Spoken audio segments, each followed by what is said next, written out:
नमस्कार दोस्तों, भारत के महान शासकों की सीरीज में पिछली वीडियो में हमने अहिल्याबाई होलकर के जीवन के बारे में जाना। आज हम जिस शासक के बारे में बात करने जा रहे हैं उन्हें दुनिया के सबसे महान शासकों में गिना जाता है और वह है चंद्रगुप्त मौर्य। वीडियो को अंत तक जरूर देखिए क्योंकि आज की वीडियो बहुत ही इम्पोर्टेंट होने जा रही है। और साथ ही साथ अगर आपको वीडियो पसंद आती है तो वीडियो को लाइक करें और एक कमेंट जरूर करें और अपने चैनल डिवाइन वे को सब्सक्राइब जरूर करें। मैं हूं मंजू शर्मा, आप सभी का स्वागत है। आइए शुरू करते हैं आज की वीडियो। मौर्य साम्राज्य के संस्थापक चंद्रगुप्त भारत के बहुत अच्छे शासक माने जाते हैं जिन्होंने बहुत सालों तक शासन किया। चंद्रगुप्त मौर्य एक ऐसे शासक थे जो पूरे भारत को एक करने में सफल रहे। उन्होंने अपने अकेले के दम पर पूरे भारत पर शासन किया। उनसे पहले पूरे देश में छोटे छोटे शासक हुआ करते थे जो यहाँ वहाँ अलग अलग शासन करते थे। देश में एकजुटता नहीं थी।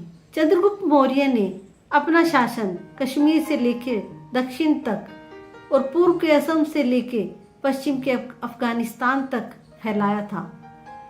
भारत देश के अलावा चंद्रगुप्त मौर्य आसपास के देशों में भी शासन किया करते थे। चंद्रगुप्त मौर्य के बचपन के बारे में कोई ज्यादा नहीं जानता। कहा जाता है कि वे मगध के वंशज थे। चंद्रगुप्त मौर्य बचपन से ही तेज बुद्धिमानी थे। उनमें सफल और सच्चे शासक की पूरी गुणवत्ता थी जो चाणक्य ने पहचानी और उन्हें राजनीति व सामाजिक शिक्षा दी। चंद्रगुप्त मौर्य के परिवार की बहुत सही जानकारी नहीं मिलती है। कहा जाता है वे राजा नंद व उनकी पत्नी मुरा के बेटे थे। कुछ लोग कहते हैं कि वो मौर्य शासक के परिवार के थे जो क्षत्रिय थे। कहते हैं चंद्रगुप्त मौर्य के दादा की 2 पत्नियां थी। एक से उन्हें 9 बेटे थे जिन्हें नवना दास कहते थे।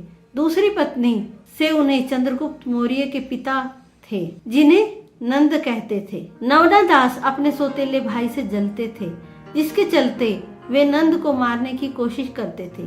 नंद के चंद्रगुप्त मौर्य मिलाकर 100 पुत्र थे जिन्हें नवना दास मार डालते हैं। बस चंद्रगुप्त मौर्य किसी तरह से बच जाते हैं। चंद्रगुप्त मौर्य किसी तरह बच जाते हैं और मगध के साम्राज्य में रहने लगते हैं। यहीं पर उनकी मुलाकात चाणक्य से हुई। उसके बाद उनका जीवन पूरी तरह से बदल गया। चाणक्य ने उनके गुणों को पहचाना और तक्षशिला विद्यालय ले गए जहां वे पढ़ाया करते थे। चाणक्य ने चंद्रगुप्त मौर्य को अपने अनुसार सारी शिक्षा दी। उन्हें ज्ञानी, बुद्धिमानी, समझदार, महापुरुष बनाया।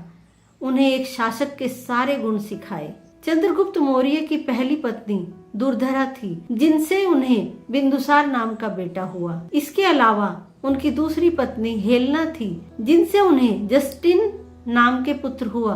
कहते हैं चंद्रगुप्त मौर्य की दुश्मन से रक्षा करने के लिए चाणक्य उन्हें रोज खाने में थोड़ा थोड़ा सा जहर दिया करते थे जिससे उनके शरीर में इम्यूनिटी आ जाए, उनके शत्रु उन्हें किसी तरह का जहर न दे पाए। यह खाना चंद्रगुप्त अपनी पत्नी दुर्धरा के साथ बांटते थे, लेकिन एक दिन उनके शत्रु ने वही जहर ज्यादा मात्रा में उनके खाने में डाल दिया। उस समय उनकी पत्नी गर्भवती थी। दुर्धरा इसे सहन नहीं कर पाई और मर जाती है, लेकिन चाणक्य समय पर पहुंचकर उनके बेटे को बचा लेते हैं। बिंदुसार को आज भी उनके बेटे अशोक के नाम के लिए याद किया जाता है जो एक महान राजा था। मौर्य साम्राज्य खड़ा होने का पूरा श्रेय चाणक्य को जाता है। चाणक्य ने चंद्रगुप्त मौर्य से वादा किया था कि वे उसे उसका हक दिलाकर रहेंगे, उसे नवना दास की गद्दी पर बैठाएंगे। चाणक्य जब तक्षशिला में टीचर थे तब अलेक्जेंडर भारत में हमला करने की तैयारी में था। तब तक्षशिला के राजा व गंधार के राजा दोनों ने अलेक्जेंडर के सामने घुटने टेक दिए थे। चाणक्य ने देश के अलग अलग राजाओं से मदद मांगी। पंजाब के राजा पर्वतेश्वर ने अलेक्जेंडर को युद्ध के लिए ललकारा, परंतु पंजाब के राजा को हार का सामना करना पड़ा। इसके बाद चाणक्य ने धनानंद नंद साम्राज्य के शासक से मदद मांगी, लेकिन उन्होंने मना कर दिया। इस घटना के बाद चाणक्य ने तय किया कि वे अपना एक साम्राज्य खड़ा करेंगे जो अंग्रेज हमलावरों से देश की रक्षा करे और साम्राज्य उनके अनुसार नीति से चले, जिसके लिए उन्होंने चंद्रगुप्त मौर्य को चुना। चाणक्य मौर्य साम्राज्य के प्रधानमंत्री कहे जाते थे। चंद्रगुप्त ने अलेक्जेंडर को चाणक्य नीति के अनुसार चलकर ही हराया था। इसके बाद चंद्रगुप्त मौर्य एक ताकतवर शासक के रूप में सामने आ गए थे। उन्होंने इसके बाद अपने सबसे बड़े दुश्मन नंद पर आक्रमण करने का निश्चय किया। उन्होंने हिमालय के राजा पर्वतका के साथ मिलकर धनानंद पर आक्रमण किया। 321 बीसी में कुसुमपुर में ये लड़ाई हुई थी, जो कई दिनों तक चली थी। अंत में चंद्रगुप्त मौर्य को जीत मिली और उत्तर का ये सबसे मजबूत मौर्य साम्राज्य बन गया।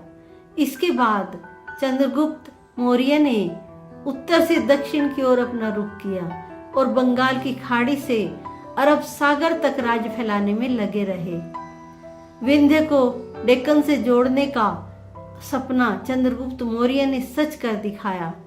दक्षिण का अधिकतर भाग मौर्य साम्राज्य के अंतर्गत आ गया था। 305 बीसीई में चंद्रगुप्त मौर्य ने पूर्वी एशिया में अपना साम्राज्य फैलाना चाहा। उस समय वहां सेल्यूकस निकेटर का राज्य था, जो सेलूसिड एम्पायर का संस्थापक था। वह अलेक्जेंडर का जनरल भी रह चुका था। पूर्वी एशिया का बहुत सारा भाग चंद्रगुप्त मौर्य जीत चुके थे। वे शांति से इस युद्ध का अंत करना चाहते थे, इसलिए उन्होंने वहां के राजा से समझौता कर लिया और चंद्रगुप्त मौर्य के हाथों में सारा साम्राज्य आ गया। इसी के साथ निकेटर ने अपनी बेटी की शादी भी चंद्रगुप्त मौर्य से कर दी। इसके बदले में उसे 500 हाथियों की विशाल सेना मिली, जिसे वे आगे अपने युद्ध में यूज करते थे। अब कलिंग और तमिल इस साम्राज्य का हिस्सा नहीं था। इन हिस्सों को बाद में उनके पोते अशोका ने अपने साम्राज्य में जोड़ दिया था। चंद्रगुप्त मौर्य जब 50 साल के थे, तब उनका झुकाव जैन धर्म की तरफ हो गया। उनके गुरु भी जैन धर्म के थे, जिनका नाम भद्रबाहु था। 298 बीसीई में उन्होंने अपना साम्राज्य बेटे बिंदुसार को देकर वो कर्नाटक चले गए। इसके बाद उन्होंने श्रवण बेलगोला की एक गुफा में, जहां उन्होंने 5 हफ्ते तक बिना खाए पिए ध्यान किया, जिसे संथारा कहते हैं। ये तब तक करते रहे जब तक वो मर नहीं गए। यही चंद्रगुप्त मौर्य ने अपने प्राण त्याग दिए। चंद्रगुप्त मौर्य के जाने के बाद उनके बेटे ने साम्राज्य आगे बढ़ाया, जिनका साथ चाणक्य ने दिया।